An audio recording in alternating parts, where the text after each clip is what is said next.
성전 보수를 위해 모금하고 사람을 세워 부서진 성전을 보수하게 했죠. 요시아가 8살의 어린 나이에 왕위에 오르고 18년 동안 그다지 특별한 일은 없었습니다. 그러니까 요시아가 왕이 된 지 18번째 되는 해. 그러니까 8살에 왕 되고 18회가 지났으니까 26살에 성전 보수를 시작하고 요시아의 나머지 삶은 개혁적인 삶으로 바뀌게 됩니다. 원래 성전 보수는요. 이게 우리 하나님을 믿는 백성뿐만 아니라 모든 나라가 자신이 믿는 신전 보수를 다 하죠. 고대 사회에서 왕들이 일상적으로 하던 일입니다. 하지만 성전 보수를 실행했다라고 기록된 왕은 요아스 왕과 요시아 왕 딱 둘 뿐밖에 없습니다. 요아스와 요시아는 좀 비슷한 부분이 있죠. 요아스도 아주 어린 나이, 그러니까 7세의 왕위에 오르고 30세의 성전 보수를 합니다. 요시아는 요아스 왕 때에 세워진 성전 보수 모범과 규례에 따라 성전 보수를 시작하게 되죠. 요시아의 성전 보수는 요아스의 미진한 개혁을 완수하는 사역으로서 이어지게 된 것입니다. 요시아가 성전 보수 작업자들에게 맡긴 은을 회개하지 않는 이유는 무엇인지 6절과 7절 나오죠. 같이 읽겠습니다. 곧 목수와 건축자와 미장이에게 주게 하고 또 제목과 다듬은 돌을 사서 그 성전을 수리하게 하라. 그러나 그들의 손에 맡긴 은을 회개하지 말지니 이는 그들이 진실하게 행함이니라. 성전 보수를 위해서 은을 맡겼는데요. 그 돈을 세어보지 않는 거죠. 왜 그랬느냐? 7절에 나오죠. 성전 보수 작업자들이 진실했기 때문이죠. 그래서 요시아는 그들을 믿고 전권을 위임하게 됩니다. 요아스 왕 때도 성전 보수를 할 때 은을 일하는 자들에게 나눠주고 왕이나 제사장은 재정 집행을 감시하거나 사후 계산하지 않았습니다. 요아스 때도 똑같습니다. 이렇게 한 이유는 성전 보수 작업자들이 진실하게 행동했기 때문입니다. 그들은 성전 보수 작업이라는 거룩한 공무를 수행하는 데 있어서 어떤 사역도 앞세우지 않았죠. 성전 보수 작업자들은 누가 보지 않더라도 거룩한 자기 감시 기능을 발동시켜 진실하게 일을 했습니다. 그러니까 주의를 할 때는요, 진실과 신뢰가 사역의 원리가 되는 거예요.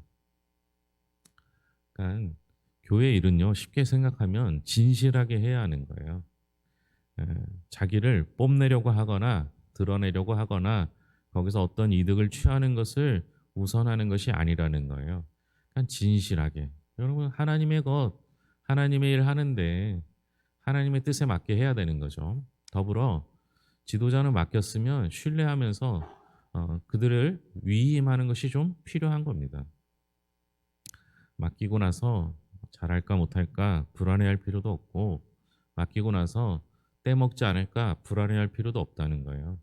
하나님이 계신데 하나님께 맡기는 거죠. 요시아는 왕으로서 신뢰의 지도력을 보였고 성전 작업자들은 정직과 충성으로 응답했습니다. 우리 공동체가 오늘 보수해야 될 성전은 무엇이겠습니까? 여러분, 다른 사람을 존중하는 태도가 꼭 필요한 거죠. 이게 공동체 안에서 얼마나 중요한 일인지 모르겠습니다. 하나님께서 우리를 신뢰하고 맡겨주셨듯이 아니 하나님이 우리를 맡기실 때 얼마나 고민하셨겠어요. 제가 예전에 그런 질문한 적이 있는데요. 여러분, 우리가 하나님을 향한 믿음이 뛰어날까요? 하나님이 우리를 향한 믿음이 뛰어날까요? 여러분, 우리가 믿을 만한 대상이 아니잖아요. 하나님을 믿을 만한 대상이잖아요. 하나님을 믿음직하지 않습니까? 그러니까 우리가 하나님 믿는 건 어떻게 보면 당연해요. 그렇기 때문에 하나님 믿기가 더 쉬운 거죠. 반대로 여러분, 하나님이 나를 믿는다 한번 생각해 보세요. 하나님이 나를 믿을 만한 구석이 있을까요? 없을까요? 여러분, 하나님이 뭐로 나를 믿겠습니까? 그럼에도 불구하고 하나님께서 나를 믿어주셔요. 그러니까 우리는 당연히 믿어야 될 대상인 하나님을 믿는 것이고 믿을 것 하나도 없는 나를 믿어주시는 하나님의 믿음이 훨씬 더 클 수밖에 없는 것이죠. 하나님은 그렇게 우리를 맡겨주셨어요. 신뢰하시는 거죠. 요시아가 성전을 보수하다가 율법책을 발견하는데요. 성전에서 발견된 율법책을 읽은 요시아가 어떻게 반응하는지 11절 한번 보겠습니다. 11절 같이 읽겠습니다. 왕이 율법책의 말을 듣자 곧 그의 옷을 찢으니라. 그러니까 왕이 율법의 말씀을 듣고 옷을 찢었습니다. 한번 생각해 보세요. 여러분, 성전에서 율법책을 발견했어요. 이게 뭐 대단한 일이에요? 사실은 당연한 일이에요. 아니, 성전에 갔는데 율법책이 있는 거, 그러니까 한마디로 말하면 성전에 갔는데 성경책이 있어요. 여러분, 여기 성경책이 있는데 이렇게 놀랄 일이 되냐 이거예요. 여러분, 성전에서 율법책을 발견한 건 전혀 놀라운 일이 아닙니다. 뉴스가 될 만한 게 아니에요. 그런데 뉴스가 됐어요? 왜요? 성전에서조차 율법을 발견할 수 없었기 때문입니다. 여러분, 성전에서는요, 그 율법이 있어야 되고요. 율법을 백성에게 가르칠 의무가 제사장에 있기 때문에 성전에 율법책이 있는 건 당연합니다. 그런데 율법책의 발견이 큰 뉴스거리가 된다는 건 제사장마저 율법책의 존재를 알지 못했다라는 것을 반증합니다. 이 므낫세의 통치 기간에 얼마나 반율법적인 통치가 자행되었고 성전에서의 제사 자체가 무력화되었는지를 가늠해 볼 수 있습니다. 그래서 여러분, 요시야는요, 성전의 율법책을 보고 듣고 나서 처음 했던 일이 자신의 옷을 찢는 행위입니다. 왕이 옷을 찢는 행위는 국가적 재난이 닥치거나 회개해야 할 일이 생겼을 때 하는 행동입니다. 요시야는 말씀을 발견하고 회개의 무릎을 꿇었습니다. 말씀의 발견은 회개의 기회가 주어진 은혜의 사건이 되는 것입니다. 왕이 선지자를 통해 하나님의 뜻을 묻자 하나님은 뭐라고 말씀하시는지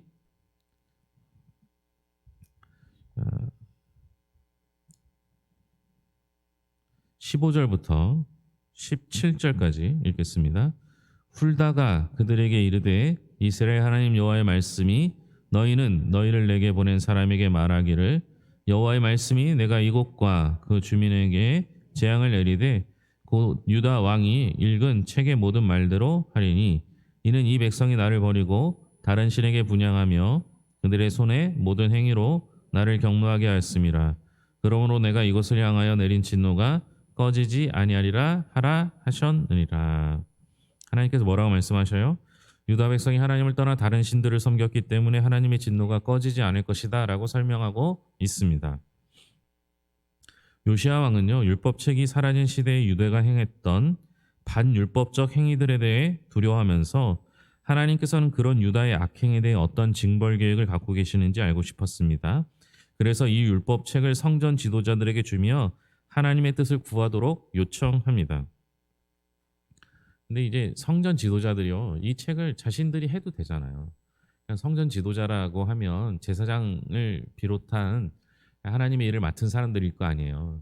왕이 제사장들과 그들에게 맡겼으면 그들이 그 율법책을 보고 듣고 해석하고 하나님의 뜻을 구하여 물어보면 되는 거잖아요. 근데 어떻게 해요? 자기들이 해석을 못하니까 여선자 훌다에게 찾아갑니다. 훌다는 그것을 보고 하나님께 묻습니다. 그리고 하나님의 뜻을 구했더니 하나님께서 말씀하신 게 유다 백성이 하나님을 버리고 다른 신을 섬겼기 때문에 여호와께서 이 율법책에 기록된 대로 유다를 심판하실 것이다 라는 메시지를 전합니다. 이 메시지는 아마도 신명기 율법을 발견한 것 같습니다.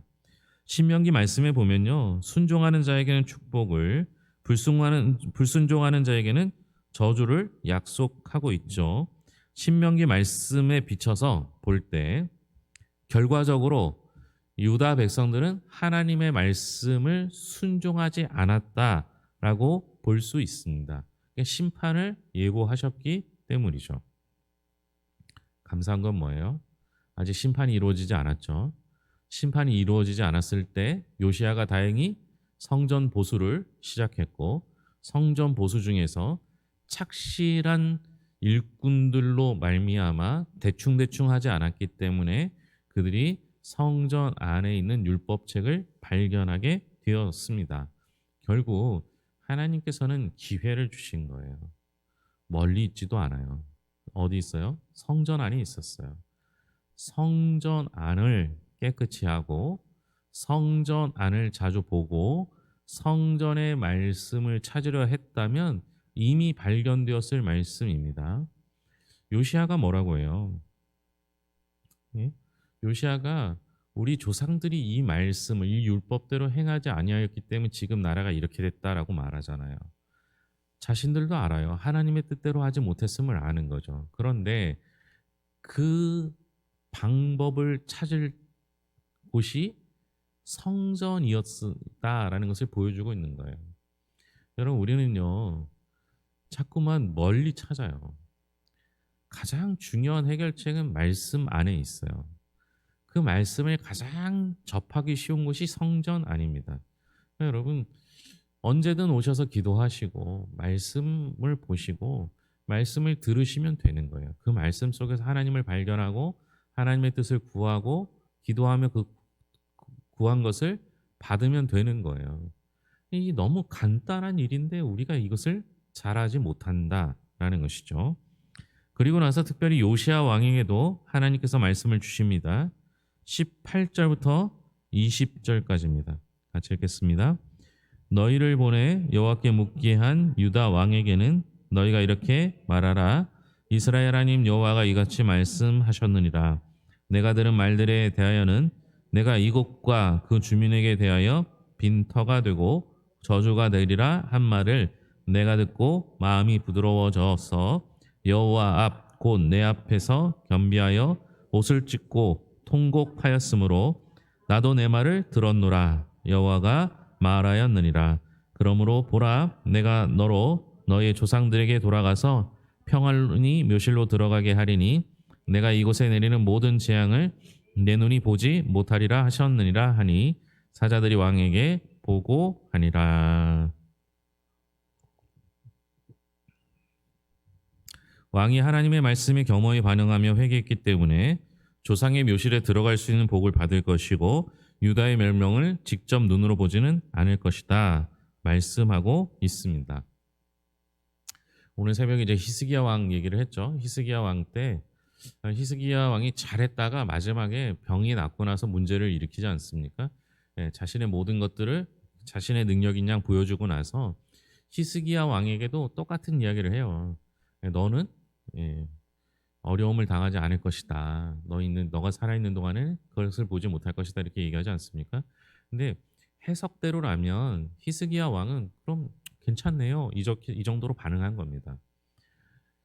요시야가 하나님 말씀 앞에 회개하고 겸비했기 때문에 하나님께서는 그것을 이스라엘 전체 회개로 받으시고 요시야 왕이 살아있는 동안에는 유다의 멸망은 이루어지지 않을 것임을 이야기하고 있습니다. 이건 왕으로서는요 자신의 때에 멸망하는 것만큼 아픈 상처가 없어요. 역사 속에 그렇게 기록되잖아요. 나라를 멸망시킨 왕, 유다의 마지막 왕, 이렇게 기록되는 것이 얼마나 슬픈 일이겠습니까? 실제로 요시야는 애굽 왕 바로 느고가 아수를 치고자 북상할 때 이를 막고자 무깃도에서 전투를 벌이다가 전사합니다. 39살에 죽어요. 8살에 즉위해서 18년 후에 성전을 보수하고 개혁의 길을 걸었다가 성전 보수 이후 13년 만에 죽게 됩니다. 안타까운 죽음이죠. 근데 오히려 이것이 하나님께서 요시야에게 주신 은혜입니다. 유다의 멸망을 보지 못하도록 일찍 데려가셨다라는 것이죠. 실제로 무깃도 전투가 벌어진 그 지역에 가보면요, 아주 전쟁에 취약한 지역에서 죽게 돼요. 이길 수 없는 지리적 위치를 가지고 있거든요. 말씀을 발견한 왕은 개인적 회심에서 머물지 않고 공동체 전체가 말씀 앞에 엎드려 회개하도록 인도했습니다. 그리고 공동체 회개에 걸맞게 대대적인 종교개혁을 단행했습니다. 왕의 성경 묵상은 결코 피상적이지 않고 매우 구체적이었습니다. 그래서 하나님께서는 그에게 유다의 멸망을 보지 않는 은혜를 남겨주신 것입니다. 그러니까 우리가 일찍 죽는 것이 어떨 때는 은혜가 될 때도 있다는 걸 성경에서 말하고 있고요. 하나님께서 이 요시야 왕에게 베푸신 은혜이기도 한다라는 사실이에요. 그러니 여러분, 판단은 우리가 할 필요가 없고 하나님 앞에 섰을 때 그 판단을 보면 되는 거예요. 그러니까 우리가 남을 자꾸 판단하려고 하지 마시고 하나님께서 요시야에게 베푸신 은혜라는 걸 먼저 기억하셔야 됩니다. 왜냐하면 하나님께서 요시야에게 말씀하신 대로 이루어졌잖아요. 그리고 그 말씀하신 것이 심판이 아니라 요시야가 하나님 앞에 회개했기 때문에 주신 은혜인 건 분명하잖아요. 그러니까 판단은 우리에게 있는 게 아니라 하나님께 있는 것이고 우리는 그저 말씀 앞에 겸허히 서는 것이 필요합니다. 요시야 왕은 말씀을 듣자마자 회개하며 옷을 찢었죠. 왕은 말씀을 흘려듣지 않았고 진실한 마음으로 겸손하게 반응했습니다. 오늘 아침에 새벽에 본 히스기야와는 완전히 대비된 거죠. 히스기야도 좋은 왕이었습니다. 정직한 왕이었죠. 그런데 마지막에 교만했기 때문에 이스라엘의 어려움을 초래했습니다. 그런데 요시야 왕은 끝까지 겸손하여 하나님께 은혜를 입은 자 되었던 것이죠. 인간적인 판단에는 39의 죽은 요절한 왕이 될지 모르겠지만 하나님께서는 그에게 은혜를 베푸셨음이 분명합니다. 결국 우리가 해야 할 일은 오래 살고 빨리 죽고 뭐 이런 차이가 아니라 잘 살고 못 살고 부유하게 살고 못 살고 건강하게 살고 건강하지 못하게 살고가 중요한 게 아니라 하나님의 판단이 어떠한지가 중요합니다. 결국 우리가 해야 할 일은 하나님 앞에 겸손한 것 그것밖에 없음을 좀 기억할 필요가 있겠습니다. 요시야 왕은 자기 혼자만 살려고 하지 않았습니다. 요시야 왕은요 자신이 들은 말씀을 공동체와 함께 적용합니다. 말씀은 저는 철저하게 개인적이라고 생각해요. 말씀을 내가 읽어야 돼요. 말씀은 내가 들어야 돼요. 그래서 제가 옆 사람 신경 쓰지 말라는 건 뭐예요? 옆 사람은 옆 사람이 알아서 듣는 거고 하나님께서 그를 깨우시든지 흔들어 세우시든지 하나님이 하실 거고 나는 내가 말씀 앞에서만큼은 하나님을 집중해야 돼. 다른 데는 옆 사람 신경 쓰세요. 좀 돌보시기도 하시고. 그런데 말씀 앞에 섰을 때는 말씀 들으려고 노력하셔야 돼요. 그런데 그 말씀이 공동체 안에서 훨씬 더 효과적으로 들린다라는 거예요. 여러분 혼자 말씀 묵상하고 연구할 수 있잖아요. 저도 하루 종일 하나님 말씀 읽고 설교 준비하고 말씀 묵상하잖아요. 저 되거든요. 그런데 그것보다 더 좋은 때가 언제예요? 이렇게 예배할 때. 공동체 안에서 말씀을 함께 나눌 때 함께 적용하고 독려하고 서로 위로하고 격려하면서 말씀 안에 거하게 할 때 훨씬 더 효과적인 일들이 일어나는 것이죠. 그래서 공동체 안에서 말씀 묵상이 이루어졌으면 좋겠습니다. 제가 꿈꾸는 교회는요. 어제 뭐 먹었니? 요새 어떻게 사니? 이런 얘기도 하지만 예? 남자들은 50대가 되면 전부 영양제 뭐 먹냐 그런 거 물어보고 예? 40대 50대 여자들은 전부 자녀들 어느 학교 갔냐 뭐 했냐 뭐 이런 것만 묻는데요. 그러다가 나이 들면 연금 언제 나오냐 뭐 이런 얘기 묻는데요. 그런데 교회 안에서까지 그런 얘기 물을 필요가 뭐가 있어요. 오늘 아침에 새벽에 이런 말씀을 보았는데 이 말씀이 내게 주시는 은혜가 이거야. 너는 어떤 은혜를 받았니? 이런 꿈과 같은 일들이 우리 교회에서 일어났으면 좋겠어요. 네? 얼마나 좋을까요? 내가 오늘 말씀에 이런 은혜 받았어. 응? 너도 하나님께서 이렇게 인도하시면 좋겠어. 이렇게 얘기할 수 있는 교회가 된다면요.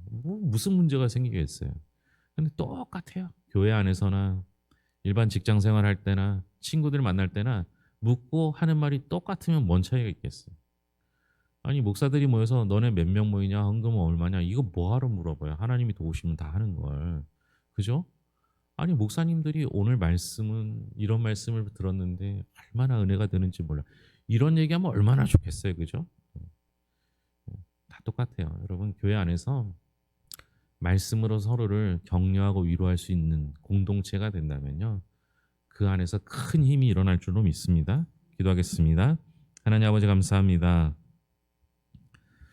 요시야의 평범했던 일생이 성전 보수, 마땅히 해야 할 일들을 하고 그 안에서 발견된 성경 말씀으로 인해 그의 삶이 완전히 달라질 수 있었습니다. 평범했던 우리의 일상 가운데 주님이 직접 찾아와 만나주시고 우리에게 꼭 필요한 말씀을 허락해 주셔서 그 말씀 듣고 깨닫고 믿음으로 말미암아 하나님의 일들을 감당케 하여 주시옵소서. 말씀이 우리를 바꾸실 줄로 믿습니다. 말씀이 우리를 새롭게 할 줄로 믿습니다. 하나님 말씀에 붙잡히도록 동역자들을 붙여주시고 하나님 말씀에 붙잡혀 하나님께서 우리에게 허락하신 사명 감당할 수 있도록 인도하여 주시옵소서. 함께 하실 하나님께 감사드리며 모든 것을 예수님의 이름으로 기도합니다. 아멘.